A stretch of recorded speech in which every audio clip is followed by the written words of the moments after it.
My house.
The Cruise Station. This is Radio Kayleigh.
over the past 13 months.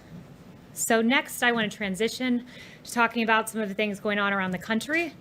The First Amendment does not give anyone the right to riot. The First Amendment does not give anyone the right to loot. The First Amendment doesn't give anyone the right to burn down buildings. The First Amendment does not give anyone the right to deface property. And it does not give anyone the right to assault private citizens and to assault police officers. The First Amendment, however, does give you the right to peaceably assemble. And the greatest example that we have seen of peaceful protest, an absolute embodiment of the First Amendment, is the March on Washington. On August 28, 1963, 250,000 Americans gathered at the Lincoln Memorial and peacefully made a powerful march and a powerful point that all Americans should be treated equally, that racial discrimination was unacceptable, abhorrent, and that it needed to be rectified. And in the famous I Have a Dream speech by Reverend Dr. Martin Luther King, he said this: "We must not allow our creative protest to degenerate into physical violence. Again and again, we must rise to the majestic heights of meeting physical force with soul force." And soul force is exactly what Dr. Martin Luther King Jr. met the nation with when he said this: "I have a dream that my 4 little children will one day live in a nation where they will not be judged by the color of their skin, but by the content of their character." Important words, important actions from an American hero who contributed to making this nation the greatest on earth. With that in mind, we must remember to recognize the lives lost, the passing of George Floyd, who was killed unjustly in a horrific video that we all have seen.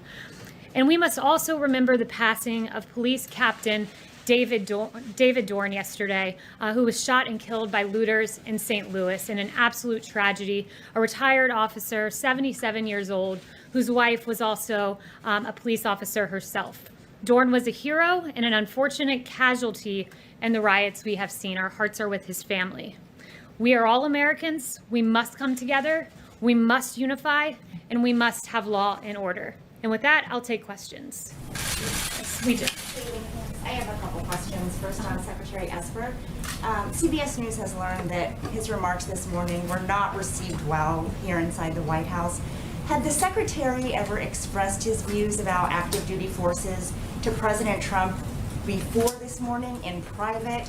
And does the president still have confidence in Secretary Esper? So not that I'm aware of in terms of expressing his opinion, and I wouldn't get into the private conversations that went on here in the White House. And with regard to whether the president has confidence, I would say if he loses confidence in Secretary Esper, I'm sure you all will be the first to know. But as of right now, he still does? As of right now, Secretary Esper is still Secretary Esper, and should the president lose faith, we will all learn about that in the future. Thank you. And on policing, Vice President Joe Biden has vowed to set up a police oversight board if he is elected. Is President Trump considering anything comparable or any other specific legislative and policy reforms to address racial disparities in policing? So there have been various things discussed here in the White House. I don't want to get ahead of the president and as to what he ultimately determines. The president believes that most police officers in this country are good, hardworking people, and he notes that, but he also notes some of the injustices we've seen and the need to make sure that the appropriate use of force is used and that our officers are trained in that capacity. So he is considering some sort of federal oversight? There's been discussion of various proposals that we could look at, but no announcements on that front just yet. Jim. Kayleigh, you mentioned Dr. King. He likely would not have approved of what took place Monday evening across from the White House, as you probably know. If the White House president and his team had to do it all over again, would you have gassed and pummeled protesters to clear the park so the president could have a photo op? So let me first address no tear gas was used and no rubber bullets were used. So again, no tear gas was used, no rubber bullets were used. Why are you making that distinction? Chemical agents were used. Let me back up. Episcopal priest who said she was gassed Others say they were tear gassed in that area. Well, no one was tear gassed. Let me make that clear. That's been confirmed by DOD and by Park Services as well. So let me go back and address what happened, because there's been a lot of misreporting. First, I would note that these protests that were going on, in the morning, AG Barr had determined that we needed to expand the perimeter by 1 block on each side. He was surprised, AG Barr, when he arrived at the White House to see that that perimeter had not been moved. So he said that we needed to get going with moving that perimeter. He told the officers that out there. That was late afternoon. So that decision was made in the morning, first of all. The protesters were told 3 times over loudspeaker that they needed to move. And what happened was it grew increasingly unruly. There were projectiles being thrown at officers. Frozen water bottles were being thrown at officers, various other projectiles. And the officers had no other choice than in that moment to act and make sure that they were safe and that the perimeter was pushed back, because as we all know, a church was burning in that very area the night before. So the appropriate action was taken. It was burning the night before, which enforced the decision to move the perimeter on each side by a block, so that church would no longer be in harm's way by the rioters. But it's absolutely uncalled for to throw bricks, absolutely uncalled for to throw water bottles that are frozen at police officers. Don't you agree, Kayleigh, that the vast majority of those protesters were doing so peacefully, and that many of them did not hear those warnings and were simply just pushed out of the way, just forced out, pummeled out of the way by their fellow Americans, police officers? You sent in members of the military to deal with this. I mean, what do you say to Americans who look at what happened on Monday and find that to be appalling? Well, let me note the National Guard was utilized across Washington, D.C. The military was not. There is a distinction, and I would say that it is uncalled for to throw bricks at officers, uncalled for to throw frozen water bottles at officers. And they also had received intelligence that there were calls for violence against police officers, and they found caches of glass bottles, baseball bats, and metal poles hidden along the streets. When an officer is at risk, they have the right to defend themselves. They did so peaceably. There were no fatalities, no severe injuries. You do it again. To protect the lives of officers, they have a right to defend and to protect themselves. And White House, Next question. I think Sarah used to always joke about 2-question Tuesday. I think sometimes I get 4 or 5 question Wednesday. I just want to make sure that people who have a problem with what they saw Monday have a chance to have that addressed. And, I mean, what do you say to Americans who are just outraged by what they saw? And for the president to go and have a photo op in front of a church. What I would say is this: officers have a right to defend themselves. And I've watched a lot of your coverage. I've watched a lot of the nation's coverage, and let's go through some of the things that happen when officers don't defend and protect themselves. In St. Louis, 4 police officers were shot. In Las Vegas, an officer was shot in the head and is on life support. In New York, a cop was beat up by people. In Providence, 4 to 5 police officers and state troopers were injured. And in Ashbury Park, New Jersey, a police officer was injured. Police officers are out on the front lines. They're defending and protecting you as you come into this building each and every day, Jim. We owe them honor, we owe them respect, and when they are under attack, they have the ability to defend themselves. Zeke. Just first on Secretary Esper's comments, is the president presently considering invoking the Insurrection Act, or is that completely off the table at this point? So it's a very good question. The president has the sole authority to invoke the Insurrection Act. It is definitely a tool within his power. This president has one singular aim, and it is protecting America's streets. We cannot have burning churches. We cannot have police officers who are shot. We cannot have businesses that are looted and destroyed. The Insurrection Act is a tool available. The president has the sole authority, and if needed, he will use it. But at this time, he's relying on surging the streets with National Guard. It's worked to great effect here in D.C. and in Minnesota as well. And Kayleigh, back to that incident on Monday, are you saying that all the officers who were at that protest, clearing that largely peaceable protest, were acting appropriately? There were well-documented incidents of one case, one member of law enforcement bashing a camera of an Australian journalist. This isn't about the journalists. This is about the other peaceful protesters there as well. Did every officer in that protest, was that protest cleared in a way that the White House believes was entirely appropriate? So that should be the model for the rest of the country. I think U.S. Park Services, when having bricks thrown at them and frozen water bottles, had the right to act. They acted with the appropriate level of force to protect themselves and to protect the average citizenry and to protect the peaceful protesters who were among them as well. Kristen. They were protecting the peaceful protesters by firing various chemical agents and walking through them with batons. Well, it wasn't tear gas, I would note, and what they used was a way to target those who were being violent. They used the minimal force that they could to ensure that situation was safe, to ensure St. John's Church would not burn a second night in a row, and to ensure that no officers were injured in the manner that I listed off, that several officers have been injured and shot at in the course of these riots. Kristen. Thank you, Kayleigh. I have a question about the decision-making process before going to the church on Monday night. The president said on Fox Radio this morning that he never told anyone to push the protesters out. The defense secretary, he said something similar. So who at the White House did know, or was this a unilateral decision by the Attorney General? The Attorney General decided that morning to expand the perimeter, and that was a decision made long before the church discussion was ever under consideration. When the president gives an order, people act. It's not as if he's walked through each and every detail of how a plan goes about. He says, I want to go to the church. He goes to the church, and everyone executes the plan in the order that the president puts into place. So the president is absolutely right in what he said. So was the plan still for President Trump to walk out there, even if the protesters were still there? You know, I'm not aware of the determinations that Secret Service had as they arranged for the president to walk out there, but I would just note again that the decision to expand the perimeter was a decision made in the morning by Attorney General Barr. Okay, and just one question about the coronavirus, because we're still in the middle of the pandemic. Dr. Fauci, he said in an interview on Monday that his contact with President Trump had dramatically decreased, and so had the frequency of the coronavirus task force meetings. Is that accurate? And if so, why? There was a coronavirus task force briefing just yesterday. We are constantly, as an administration, monitoring the coronavirus to protect the safety and well-being of the American people. Right now, we all saw that church burn. We all saw some of the violence in the streets, and the president has had several meeting after meeting with AG Barr, Secretary Esper, General Milley, to make sure that our streets are peaceful and under control, while also monitoring the coronavirus and what we're seeing develop there. Mario. Thanks, Kayleigh. I'm confused. I mean, if the protests were peaceful on Monday, why did you all clear the area, and whose decision was to clear it later in the day? If Attorney General Barr wanted it cleared earlier in the day, why did it take so long for it to be cleared? Yeah, you know, he ordered it to be cleared Monday morning. It didn't happen when he arrived, so he immediately instructed the officers to ensure that it was moved back a block. As we all saw Sunday night, it was not a peaceful protest. It was, in fact, a riot with a church burning in Washington, D.C. The president made sure that Washington, D.C. was secure Monday night, and part of that involved moving the perimeter back to ensure that St. John's Church was protected.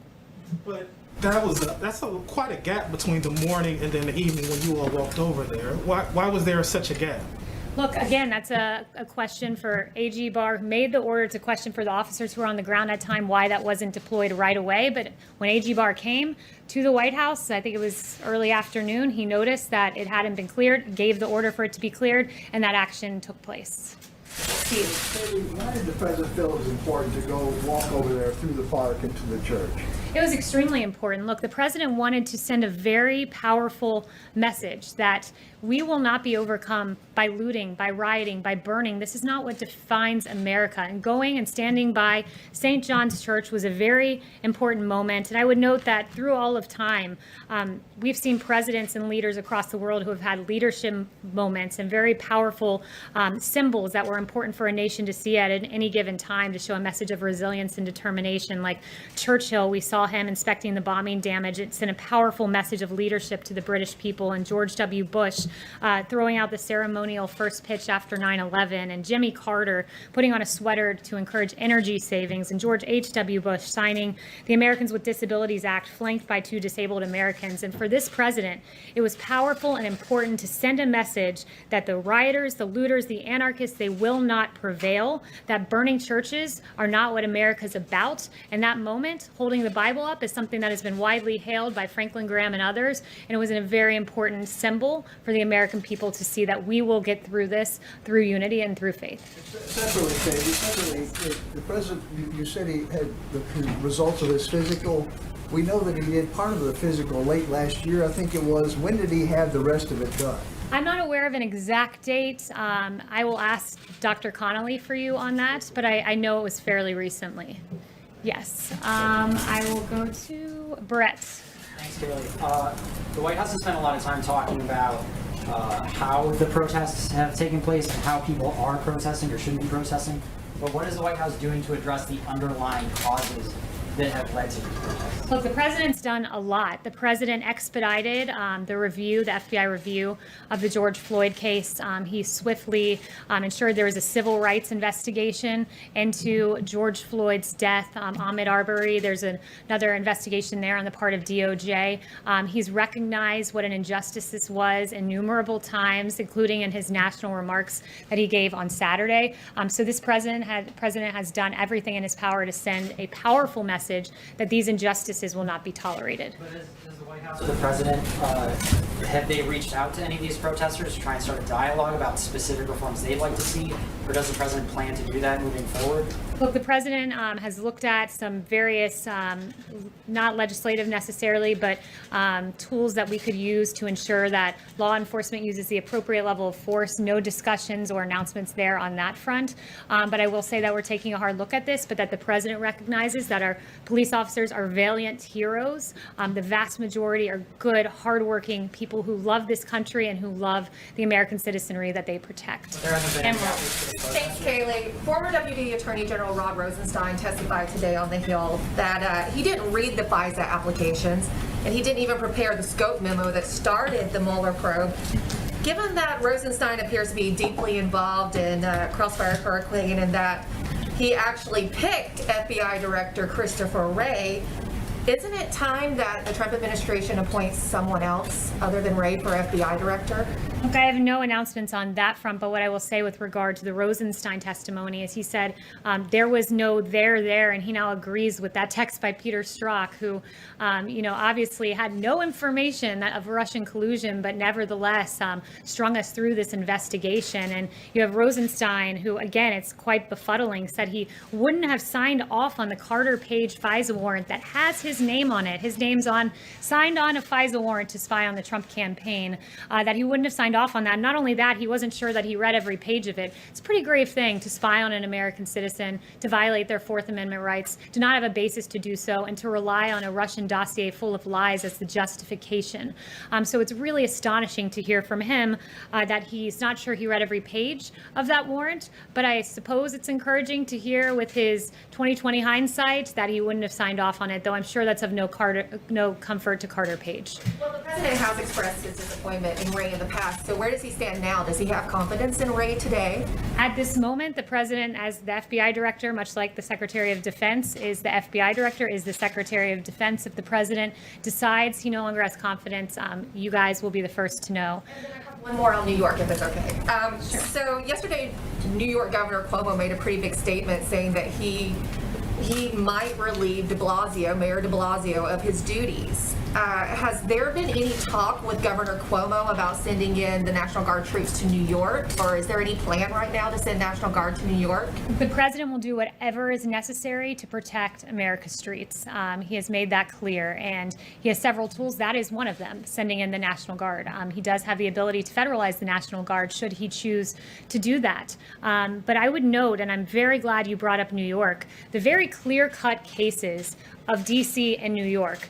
D.C. was in chaos on Sunday night when you saw the burning of the church, when Mayor Bowser did not set the curfew as she had it at 11 p.m. The president said this is unacceptable. He's always preferred devolving to the states. They have the police power. It's their responsibility to protect the streets. But when the president saw that on Sunday night, He took action immediately. He surged the National Guard, encouraged states to accept their National Guard. He went on and on with several various actions. He gave a very powerful speech saying, if you don't act, I will. He noted that the military would be on hand should it be necessary. His bold action, his swift action made DC a much different story Monday night. And contrasting the images of DC on Monday night and New York on Monday night, where there was rampant looting, where we saw Macy's department store looted, Coach store looted, violence in the streets. New York acted in a way that was inappropriate. They didn't deploy the National Guard. They set an 11 p.m. curfew, even after they saw the disastrous results of Mayor Bowser's 11 p.m. curfew. And the president said, I will call Antifa a domestic terrorist group.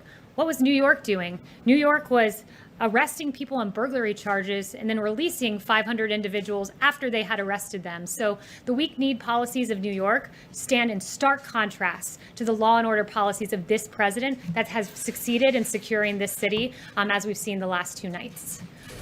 Next, I'll go to Lachlan. Thank you, Kayleigh. Putting aside the conduct of individual officers, does the president believe that there's a systemic bias in American law enforcement against African Americans? The president believes that there are injustices, and he has pointed them out, and he has not hesitated in pointing out injustices, going back to his time as a primary candidate when he called Sandra Bland and the use of force against her in the video that we all saw terrible. He did not hesitate when he saw the video of George Floyd.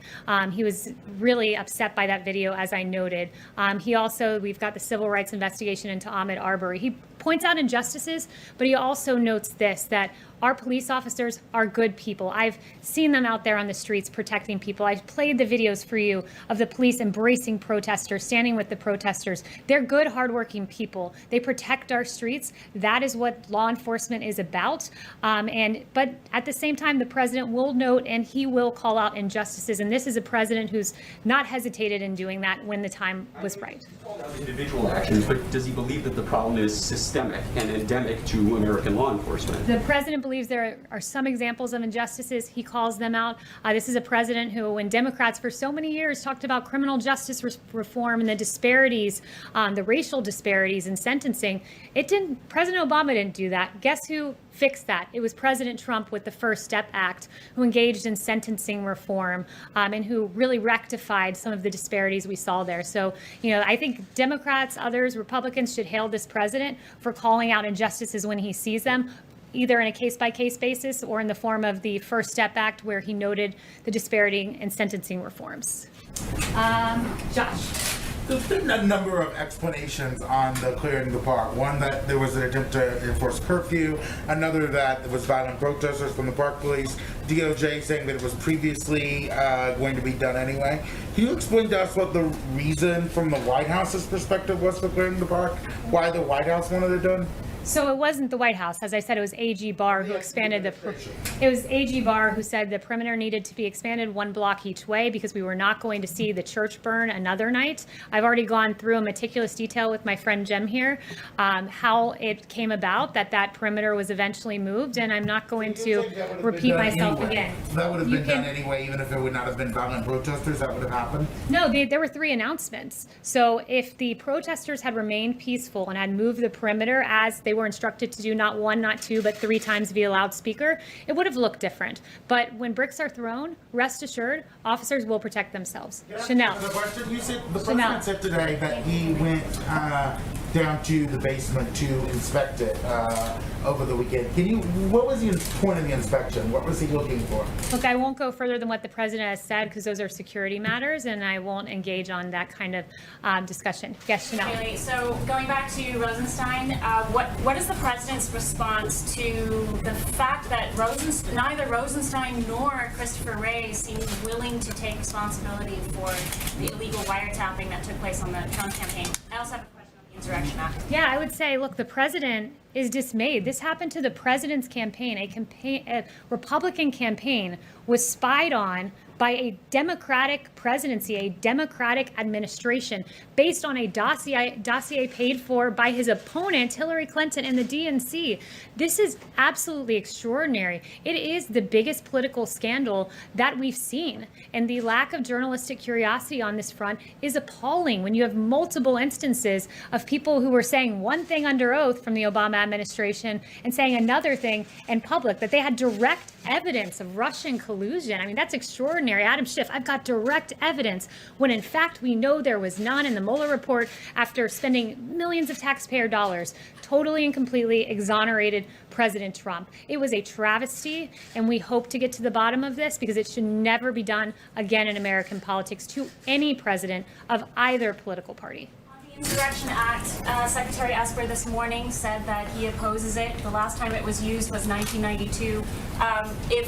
How close is the White House to actually using the Insurrection Act? Is that a last resort measure, or is this a real possibility at this moment? Well, if you've noticed, the president has been going down a line of progression, and the first point was allow governors to do their job, allow mayors like Bill de Blasio to do their job, the police power, which is embedded in the 10th Amendment of this Constitution. That's how this country is supposed to work. Governor Cuomo is supposed to ensure that his state is protected. Mayor de Blasio is supposed to ensure that New York City is protected. They failed at their job. There was looting all across New York City. There were fires burning here in D.C. when Mayor Bowser was in control. So this president on Monday took definitive action with that speech saying, if necessary, the military is here. You must surge the National Guard. He took action, and he shored up and made sure that D.C. remained peaceful. So this president has gone and said the National Guard is the next step. That seemed to be working here in New York, in D.C. We'll see if it continues to work. But rest assured, he has the sole authority to invoke the Insurrection Act, and if necessary, he will do so to protect American citizens. One thing I really want to note, and I think it's so important to go back to this because I haven't seen a ton of coverage of it other than in a few places. And I started the briefing with this, and it's important. I just want to circle back and note Captain David Dorn, who lost his life in St. Louis, and he was killed by a looter. He served 38 years in the St. Louis Police Department. His wife, Ann, is a sergeant with the St. Louis Metropolitan Police Department. He is a hero. I also want to note, because there have been 45 officers lost in the line of duty this year, and my heart breaks for them. And as a new mom myself, my heart particularly breaks for two women in particular who I was reading about their stories today. Officer Breanne Leath of the Indianapolis Police Department. On April 9th, 2020, she was shot and killed. She's survived by her 3-year-old son, her sister, and her parents. She was a National Guard veteran, and my heart breaks for the family of Officer Leath. And Officer Tiffany Victoria Enriquez of the Honolulu Police Department on January 19th, 2020. Officer Enriquez was shot and killed as well, leaving 3 daughters, 1 grandson, and she was a U.S. Air Force Reserve veteran. These are our heroes. Thank you so much to our officers who are protecting our streets. Many have been shot, some have been killed. It's a travesty, and let us stand with law enforcement and recognize the huge contribution that they have made to our society and continue to do so each and every day. Thank you so much, guys. The other who's commander of the forces in Washington right now?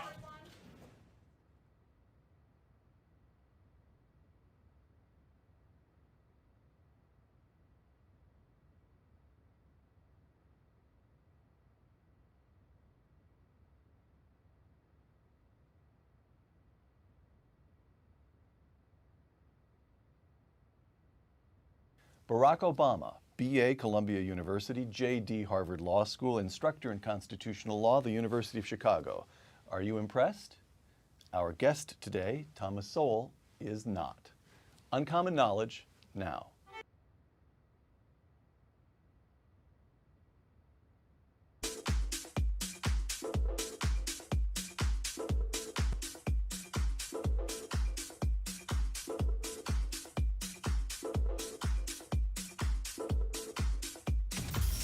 You are listening to RadioColetti.com.